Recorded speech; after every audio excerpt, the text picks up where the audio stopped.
நாளை 20/5/2024 மேற்கு வங்கத்திற்கு 5ஆம் கட்ட நாடாளுமன்ற தேர்தல் நடக்க இருக்கிறது.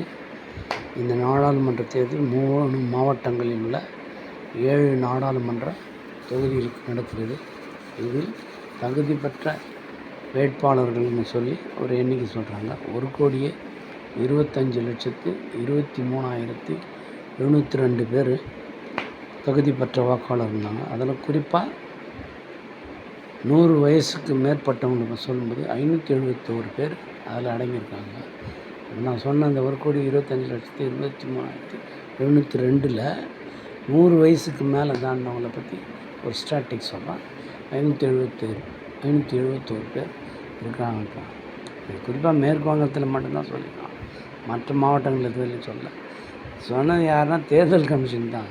யாரும் நினச்சி இந்திய தேர்தல் ஆணையம் தான் இது தகவல்